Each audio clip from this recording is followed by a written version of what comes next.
طلع البدر علينا يا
Bismillahirrahmanirrahim. Assalamualaikum warahmatullahi wabarakatuh. Assalamualaikum warahmatullahi wabarakatuh.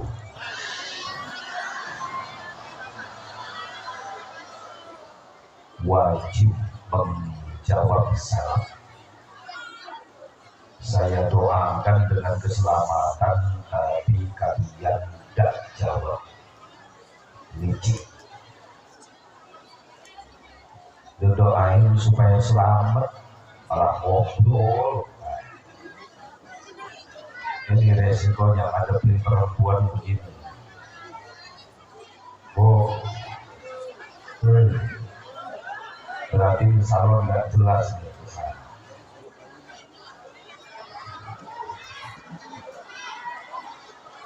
Assalamualaikum warahmatullahi wabarakatuh.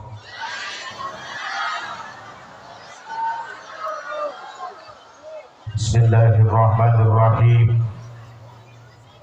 Alhamdulillahilladzi asra abdahu liyuriyahu min ayatihil kubra.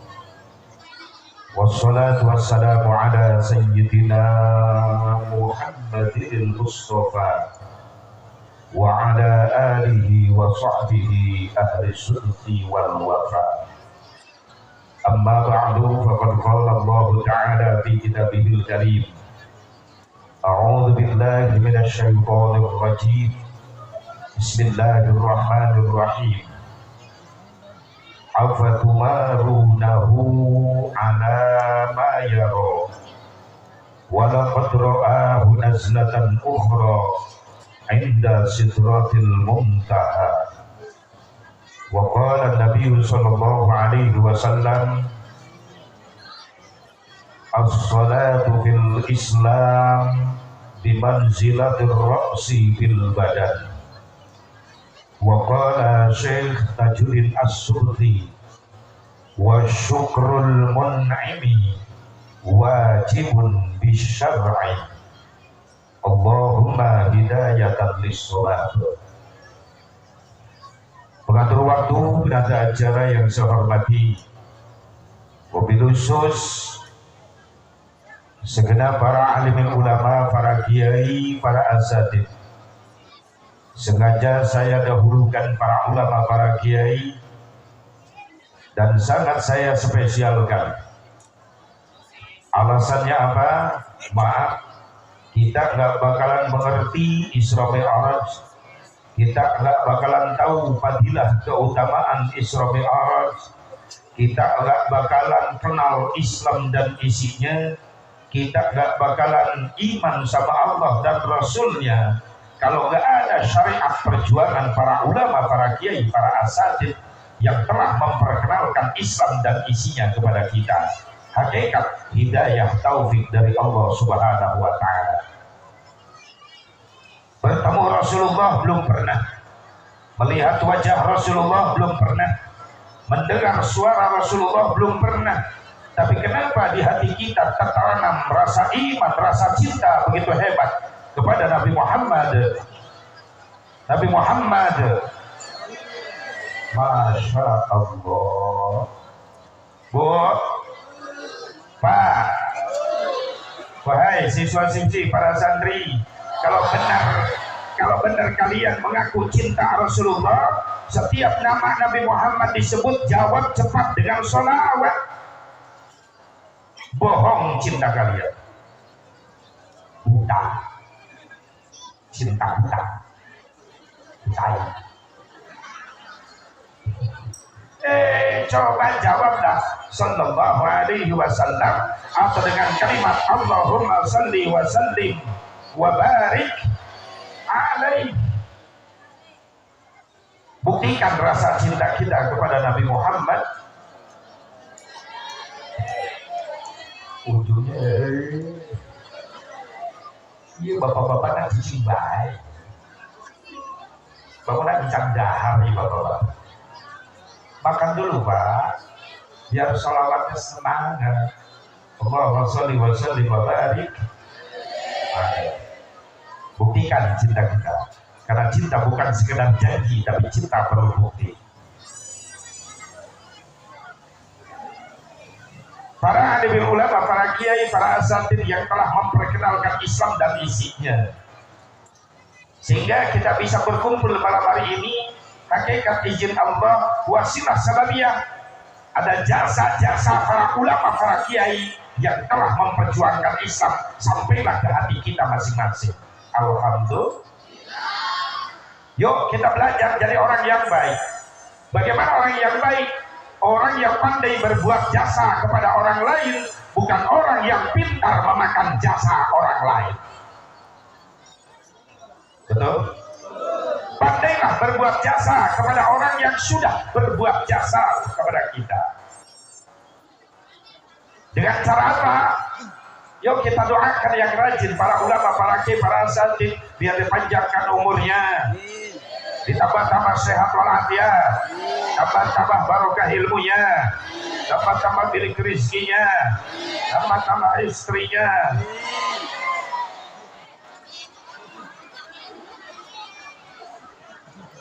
Hebat orang. Nah itu ibu-ibu di belakang rumah mau amin gak jadi, kenapa? Dari A tinggal min. Bapak-bapak setuju? Alhamdulillah. Ibu-ibu setuju? Pasti.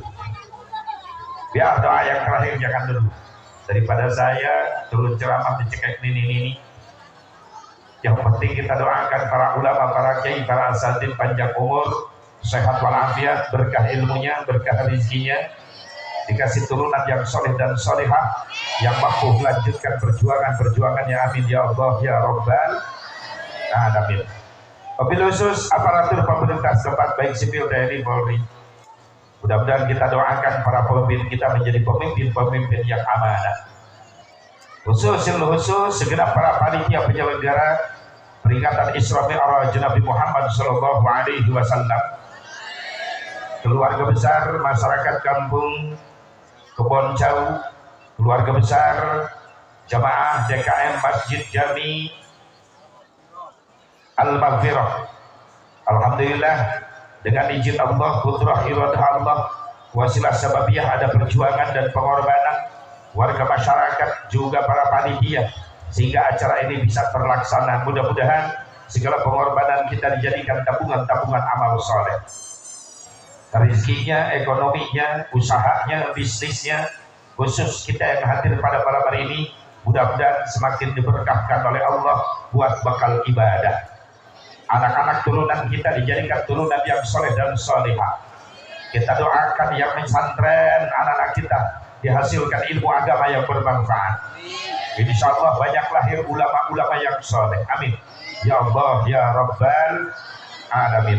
Hadirin hadirat rahimakumullah, hadani Allah wa iyyakum ajmain. Marilah kita bersama-sama memanjatkan puji syukur kehadirat Allah Subhanahu wa taala. Salawat besar salam semoga tetap Allah curahkan selama-lamanya ke hariban junjungan kita Nabi besar Muhammad sallallahu alaihi wa alihi wasallam, kepada keluarga, para sahabat, para tabi'in, atba'ut tabi'in, para ulama-ulama salihin, juga para pengikutnya, khusus kita yang hadir pada malam hari ini. Mudah-mudahan kita mendapatkan syafaatul uzma'nya Nabi Muhammad sallallahu alaihi wa alihi wasallam. Maaf, tadi waktu saya datang bukan saya nggak mau salaman, maaf. Tapi di sono tadi ada yang nyubit langsung berdarah tangan saya. Apa berdarah? Tadi di sono, kenapa? Nggak tahu. Ya, yang penting tajam itu sampai berdarah. Makanya bekal. Tadi di sono waktu masuk salaman pas umurnya. Waktu di sini saya nggak mau salaman, masih terasa nyeri sakit. Hampir kepelitak tangan saya. Mudah-mudahan ini jadi perjuangan. Amin. Takut ada yang suudon, ada baru nggak mau salaman. Bukan. Jadi sakit tadi terasa. Mungkin ada yang semangat salaman. Kepotong. Biasa aja salamannya, ya. Saya lagi sakit. Mudah-mudahan jadi saksi. Ya saksi mengagungkan Nabi Muhammad, baru segini aja. Orang Palestina nyawa dikorbankan, betul nggak? Ya iyalah, orang gajah nyawanya ditaruhkan untuk apa? Untuk apa? Untuk apa? Ya untuk tanah suci umat Islam yang ketiga, Baitul Muqaddas. Makanya kalau ada yang nanya, kok umat Islam Indonesia membela Palestina mati-matian, wajarlah. Kenapa? Alasan pertama, karena Baitul Muqaddas tanah suci umat Islam ketiga. Setelah Baitullah Haram, Mekah, Madinah, Makkah Al-Mukarramah, tanah suci umat Islam yang ke-1 itu, yang kedua Madinah Al-Munawwarah karena ada makam Rasulullah SAW, yang ketiga Baitul Muqaddas Yerusalem Palestina. Kenapa dijadikan tanah suci umat Islam yang ketiga?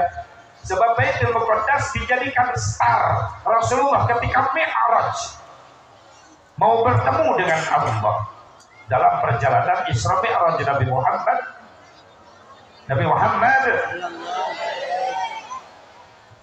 Dan alasannya apa lagi? Karena Baitul Muqaddas sempat dijadikan kiblat sholat oleh Rasulullah sebelum ada perubahan kiblat sholat. ke haram Ka'bah Makkah Al-Mukarramah. Yang pertama kali kiblat Rasulullah ke Baitul Muqaddas. Dalam sejarah Rasulullah ketika sholat di Madinah, sholat duhur rakaat pertama Rasulullah masih menghadap Baitul Muqaddas. Kalau di sini kiblat sholat kita ke Ka'bah kemana di sini? Arahnya mana? Ya ngulon di sini mana? Ke sana ya. Bingung kan jalan tiri itu di salah kulon. Berarti kulon ke dia ya. Nah, Baitul Muqaddas di sana Palestina. Bertolak arah. Rakaat pertama Rasulullah sholat masih ke Baitul Muqaddas. Rakaat kedua Baitul Muqaddas. Ketika naik ke rakaat ketiga, Jibril diutus Allah untuk merubah kiblat Rasulullah sholat dari Baitul Muqaddas Palestina menuju Baitullah Ka'bah Makkah Al-Mukarramah. Maka 80 derajat Rasulullah merubah badannya dari kiblat Baitul Muqaddas menuju arah Ka'bah Baitullah. Fawalli wajhaka syatral masjidil haram. Dirubah kiblatnya, salat menjadi kiblat ke Ka'bah Baitullah. Makanya dinyatakan bahwa Baitul Muqaddas Yerusalem Palestina adalah tanah suci umat Islam yang ketiga. Alasannya apa lagi? Umat Islam bela mati-matian, bela Palestina, umat Islam Palestina. Karena ketika Indonesia merdeka 17 Agustus diproklamirkan oleh Bung Karno, Bung Hatta, di seluruh dunia yang pertama kali mengakui Indonesia merdeka adalah Palestina. Yang paling berani pertama kali mengakui bahwa Indonesia merdeka adalah Palestina. Wajarlah kita bantu mereka umat Islam di sana supaya merdeka, karena udah puluhan tahun dijajah, ya kan? Terjadinya perayaan Isra Mi'raj, perayaan Maulid Nabi setelah adanya perang salib pertama 488 Hijriah. Ini sejarah dulu supaya kita tahu kapan sih mulainya ada perayaan Muludan Rajaban. Ini perayaan apa peringatan kalimat yang berbeda. Setiap perayaan dalamnya ada peringatan, tapi tidak setiap peringatan belum tentu pakai perayaan. Kalau ini kategorinya apa? Ini kategorinya perayaan, tapi di dalamnya ada peringatan. Maksudnya perayaan dirayakan, dibesarkan. Yang nggak ada diadain. Tadinya nggak ada tenda, nggak ada panggung, nggak ada kameramen, diadain. Bubar Rajaban dibongkar lagi. Betul kan? Tapi dalamnya ada peringatan. Maksudnya apa peringatan? Ada yang diingat-ingat. Siapa yang diingat-ingat? Nabi Muhammad. Yang diingat-ingatnya apa? Tentang kejadian Isra Mi'rajnya Nabi Muhammad. Jadi makna peringatan itu ada 3. Yang pertama makna peringatan ada yang diingat-ingat. Yang kedua makna peringatan ada yang diingetin. Siapa yang diingetin? Kita yang hadir. Kenapa kita harus diingetin? Sebab kita suka jadi orang pelupa. Betul? Tahun kemarin ada Rajaban di sini. Kiai ngebahas apa? Udah jangan banyak bengong, langsung jawab lupa. Makanya tahun ini Rajaban lagi. Sebab yang tahun kemarin, nah kan cerdasnya cepat. Makanya tahun ini Rajaban lagi, sebab yang tahun kemarin lupa. Lumayanlah punya dalil. Kalau ada orang yang anti Rajaban, anti Muludan, nanya di jalan, mau kemana Pak? Rajaban. Masih demen Rajaban? Ya demen lah, seneng lah. Apa dalilnya? Lupa. Itu jawaban singkat padat nyeletuk enak. Iya, sama orang begituan jangan banyak ngadu dalil. Betul nggak? Masing-masing aja lu senang syukur, gak senang diem. Jangan ngeledek sama yang senang, betul? Karena kita yang senang belum pernah ngeledek mereka yang gak senang. Tapi kalau kita yang senang Muludan Rajaban diledekin terus, maaf, kita pun punya jawaban, punya hujah. Gak bakalan diem. Setuju nggak? Silakan Anda beda pendapat, tapi tolong mampu saling menghargai perbedaan. Insya Allah. Yang ketiga, makna peringatan apa? Ada yang masih punya ingatan. Siapa? Para panitia. Para panitia yang ada ini acara, tandanya para panitia masih punya ingatan. Ingat sama Nabi, betul. Berarti yang kagak seneng Rajaban meludak itu tandanya orang hilang ingatan. Gak punya duit, gak punya ingatan, gak punya. Nah itu aja juga. Jangan terlalu. Gak punya biasa. Kok pakai duit, maaf. Ini sound system, ya, tenda panggung, bukan milik panitia, bukan. Betul nggak? Yang punya siapa? Ya tukang usul lah. Nggak tahu lunas apa belum? Udah. Son, lunas belum? Udah. Belum? Udah. Udah lunas. Berarti aing lu diutang. Tinggal saya yang belum lunas. Iya. Ya Allah. Maaf Pak Bu. Masih punya ingatan.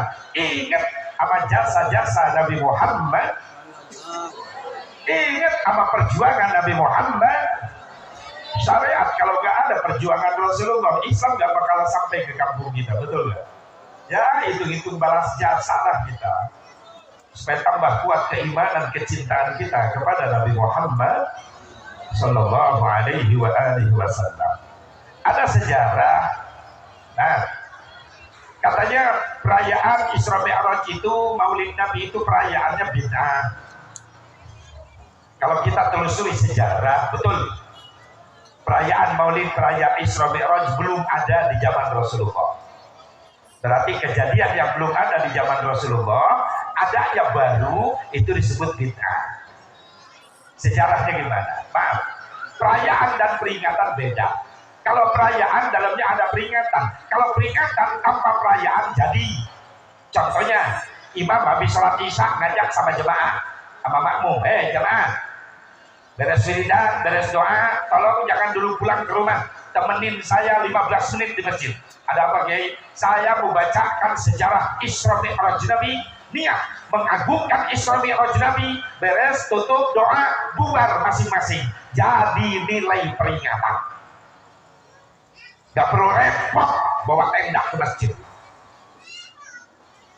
Itu sekedar peringat, membacakan sejarah kelahiran Nabi, membacakan sejarah Isra Mi'raj Nabi, niat mengagungkan Nabi, sudah jadi nilai peringatan. Sementara peringatan bukan bid'ah, sudah ada dari Rasulnya. Rasul sering menceritakan kejadian lahirnya. Rasul menceritakan kejadian Isra Mi'rajnya di depan para sahabat, dan itu adalah merupakan satu peringatan.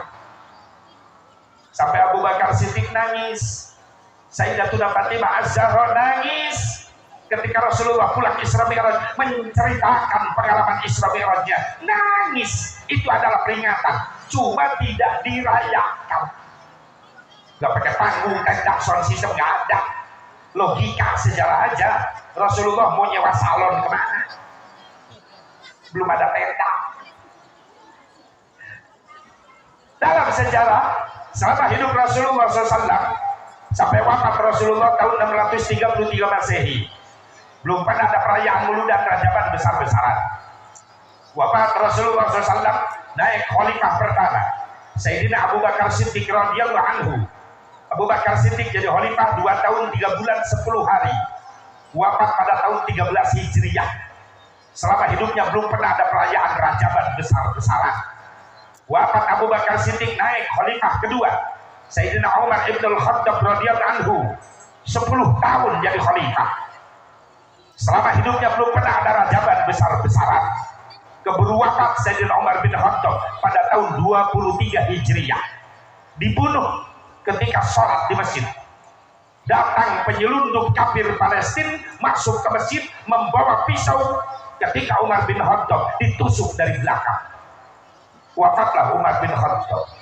Naik khalifah ketiga Sayyidina Utsman bin Affan radhiyallahu anhu, 12 tahun jadi khalifah. wafat pada tahun ke-35 Hijriah. Selama hidupnya belum pernah mengadakan perayaan Isra Mi'raj Nabi Muhammad SAW. Wafat Utsman bin Affan. Kenapa? Terjadi pemberontakan gembong Yahudi Yaman yang dipimpin oleh Abdullah bin Sabah pada tahun ke-35 Hijriah. Dan Utsman bin Affan pun dibunuh secara tragis, dipotong kedua kaki, kedua tangan, terakhir disembelih dan dimakamkan di Baqi Madinah Al-Munawwarah. Belum ada perayaan Rajab. Wafat Utsman bin Affan, naik Ali bin Abi Thalib karramallahu wajhah. 5 tahun jadi khalifah. Selama hidupnya belum pernah ada perayaan Rajaban besar-besaran. Keburu wafat Sayyidina Ali dibunuh oleh kaum Khawarij. Naik putranya Sayyidina Hasan jadi khalifah. Gak lama jadi khalifah, cuma 1 tahun jadi khalifah. Sebab terjadi perbedaan politik memanas, sehingga Sayyidina Hasan pun jadi korban, diracun oleh lawan-lawan politiknya. Yang jelas, setelah wafat Imam Nu'man bin Sabit, Imam Hanafi Allah mayarham 150 Hijriah, belum pernah ada perayaan Rajaban. Wafat Imam Malik 179 Hijriah, wafat Imam Syafi'i 204 Hijriah, wafat Imam Ahmad bin Hanbal 241 Hijriah, belum pernah ada perayaan Rajaban besar-besaran.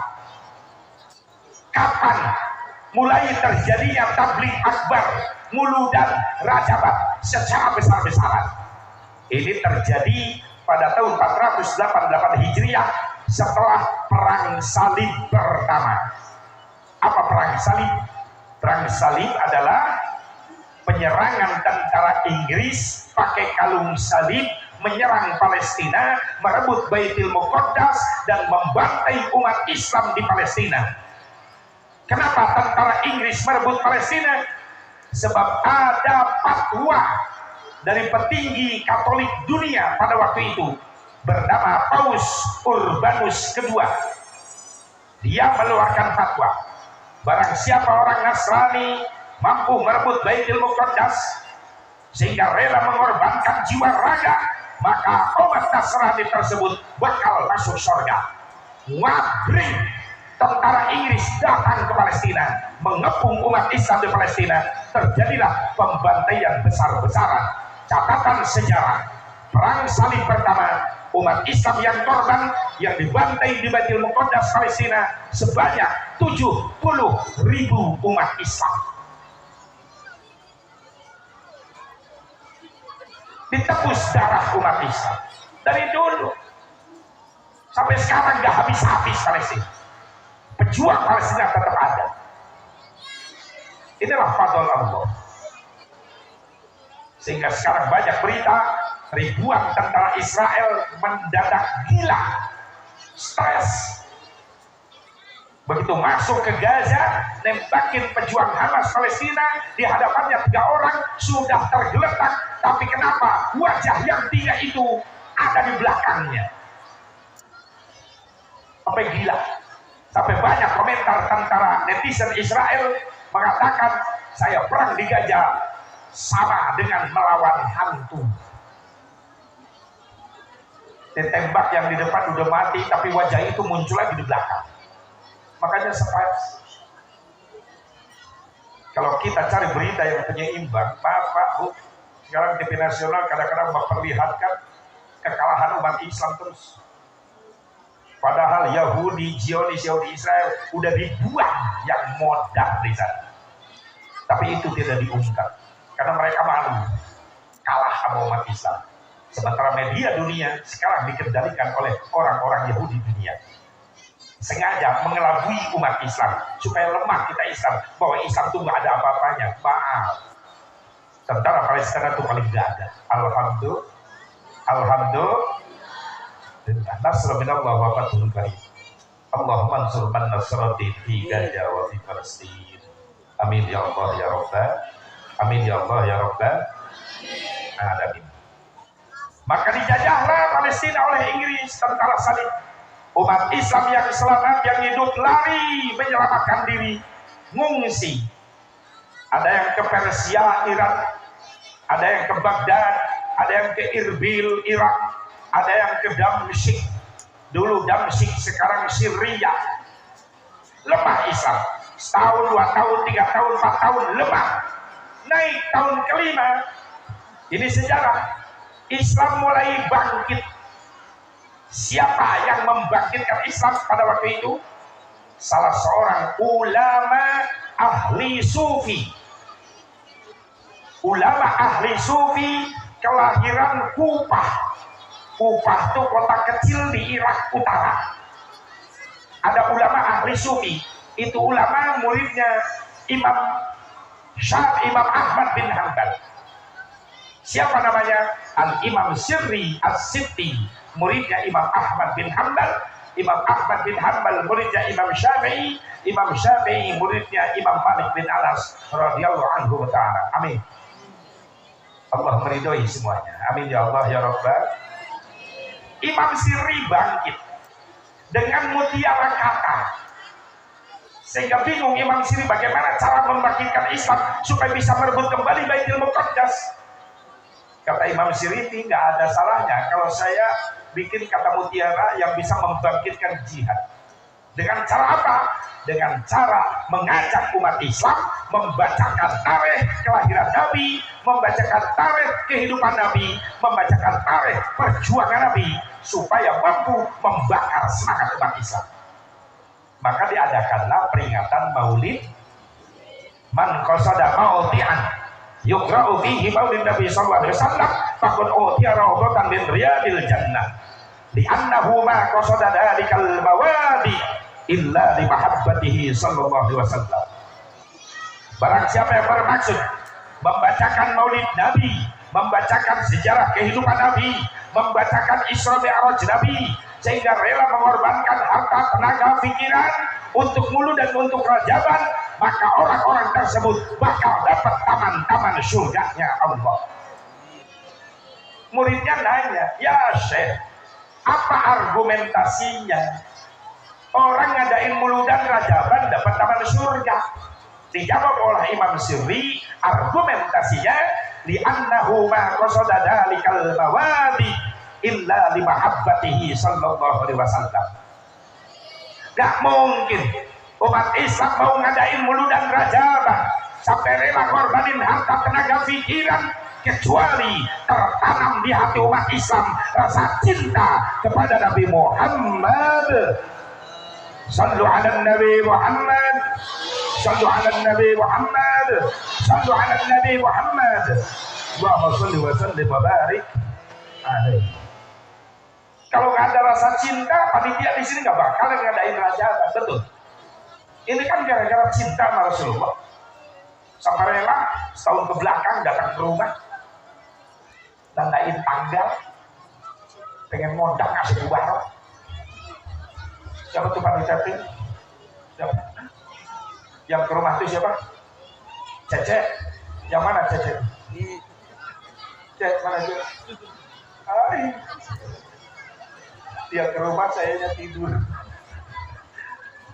Saya baru capek untuk pulang dari daerah jauh, langsung tidur aja. Cece di rumah, SMS-an terus. Takut aja bubarok datang. 3 hari ke belakang, jadi jangan lupa 3 hari lagi, ya. Cece. Pagi-pagi, cece lagi. Jadi nanti sore mau berangkat jam berapa? Jam berapa aja bebas. Yang bisa cece gitu ya.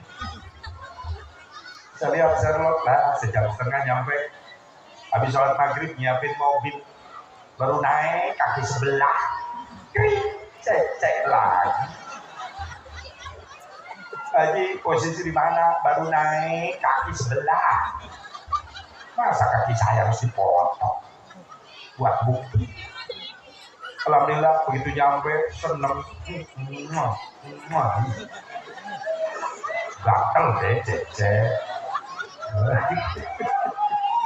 Saking seneng. Kenapa? Azim Mubarak merasa keganggu.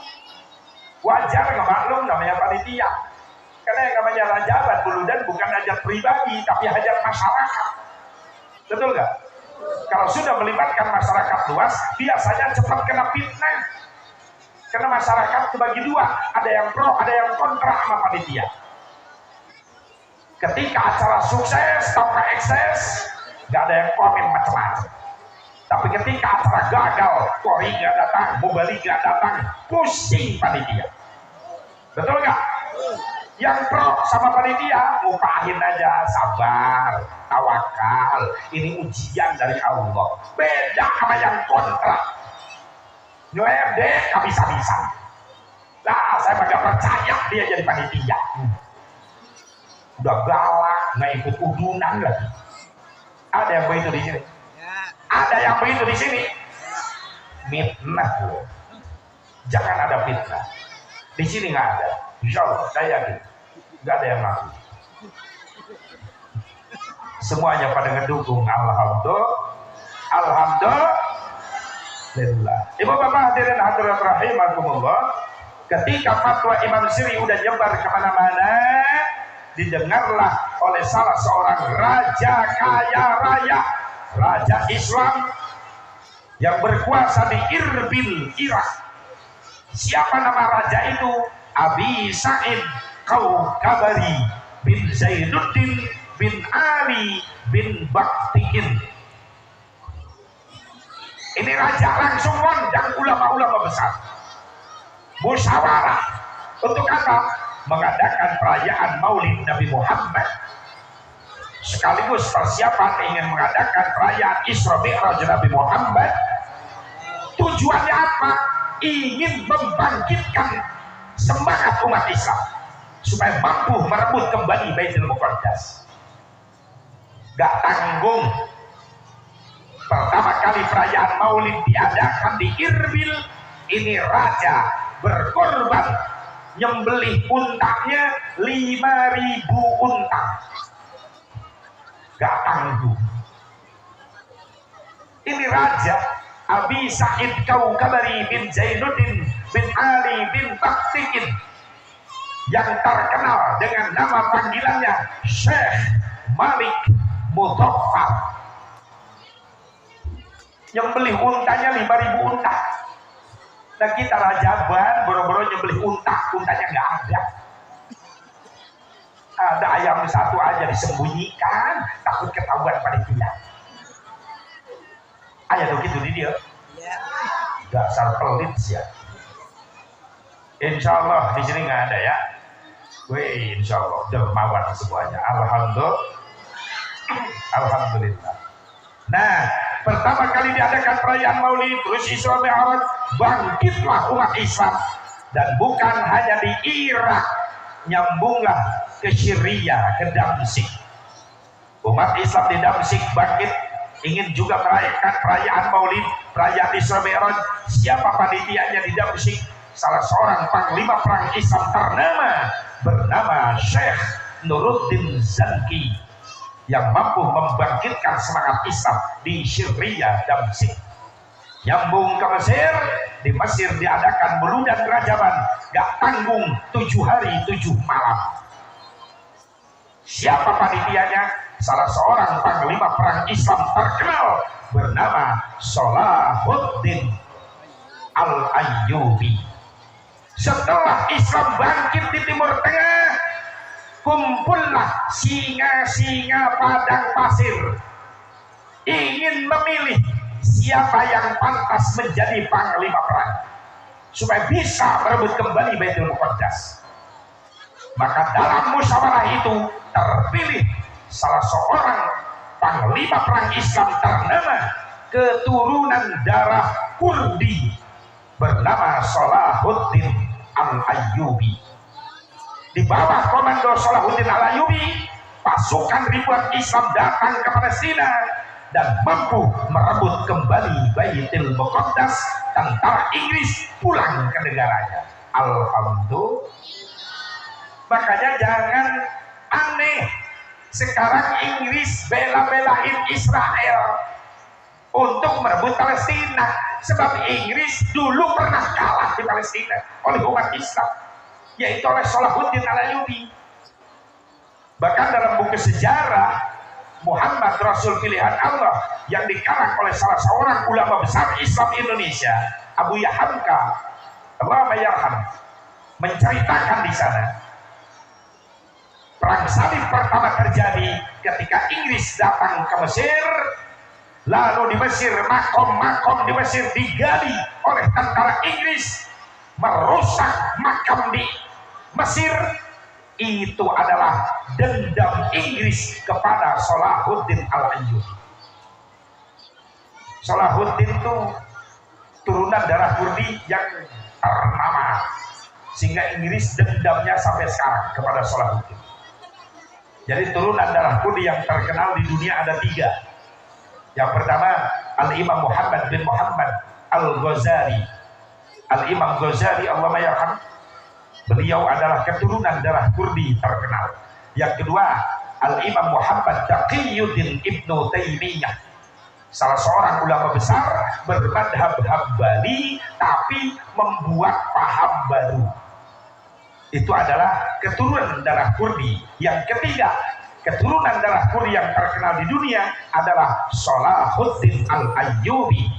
Dari ketiga ini, satu yang paling dibenci Inggris sampai sekarang, yaitu Salahuddin Al-Ayyubi. Sampai kemarin ramai di berita Al Jazeera bahwa keturunan dzurriyyah Salahuddin Al-Ayyubi sudah ada di Palestina.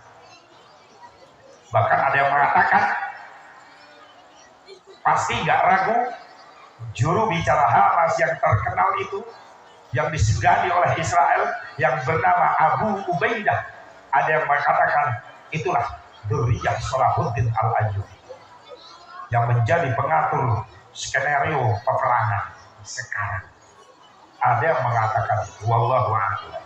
Yang jelas keturunan singa-singa padang pasir dulu masih ada cucu cicitnya sekarang. Kita bangga di umat Islam, alhamdulillah. Cuma khawatirnya apa? Kalau Palestina udah bebas, sudah merdeka, nah sejengkal lagi kiamat. Hei, yang belum kawin, yang belum taubat, yang belum nikah, yang belum taubat secepatnya taubat. Insya Allah inilah langkah taubat kita malam ini, amin. Sehingga pulang dari sini dosa-dosa kita, maksiat kita dihapuskan oleh Allah Subhanahu wa Ta'ala. Nah, itulah adanya perayaan Isra Mi'raj, perayaan Maulid Nabi. Berarti nggak ada di zaman Rasulullah perayaannya itu? Belum pernah ada. Berarti bid'ah dong? Ya bid'ah. Cuma kategorinya perayaan Maulud dan Rajaban, kategorinya bid'ah mahmudah. Apa bid'ah mahmudah? Kullu ma uhditsa wa lam yukhallif kitaban aw sunnatan aw ijma'an fahuwa minal bid'atil mahmudah. Setiap perkara yang tidak ada dari Nabi tapi tidak bertentangan dengan Quran, tidak bertentangan dengan hadis, tidak bertentangan dengan ijma ulama, itu disebut bid'ah terpuji. Perayaannya baru tapi isinya di perayaan Rajaban Muludan ngaji kene, ngarana Muludan, ngarana Rajaban, sida mengagungkan Rasul kene. Benar kan? Beda-beda tempat, beda ngaran. Ngaji di Muludan disebut Muludan, ngaji di bulan Rajab disebut Rajaban, sida ngaji kene. Kan beda tempat, beda ngaran. Siga bulu di mana WNML tetap bulu, ngan beda tempat, beda ngaran. Tapi si nama tetap bulu. Nempel di atas mata apa namanya? Alis. Jenisnya apa? Bulu. Nempel di bibir? Kumis. Tapi isinya tetap bulu. Nempel di dagu, gadok, jenggot namanya, tapi jenisnya tetap bulu. Nempel di ketek, nempel di dada, tetap bulu. Nempel di perut, tetap bulu. Nempel di paha, tetap bulu, di betis tetap bulu. Hah? Ada yang kelewat. Itu PR. Jangan dicari di sini, nanti carinya di rumah. Biar ibu sama bapak sama suami nanti ngobrol di rumah. Mah, tadi saya sebut barok ada yang kelewat deh. Apaan? Bulu. Terus kita cari yuk. Nah, selamat mencoba. Isinya tetap ngaji, isinya tetap mengagungkan Nabi Muhammad Sallallahu Alaihi Wasallam. Ibu bapak hadirin hadirat rahimakumullah, hadanallahu wa iyyakum ajmain. Makanya untung kita jadi umat Islam, jadi umatnya Nabi Muhammad. Untung kita jadi umatnya Nabi Muhammad Sallallahu Alaihi Wasallam. Apa keuntungan kita jadi umat Rasulullah Sallallahu Alaihi Wasallam? Maaf, kita umat Islam adalah umat yang paling mulia di hadapan Allah dibandingkan dengan umat yang lain. Maksudnya apa? Kita ini umat yang paling mulia di hadapan Allah dibandingkan dengan umat yang lain. Apa sih yang membuat kita umat Islam jadi mulia di hadapan Allah dibandingkan dengan umat yang lain?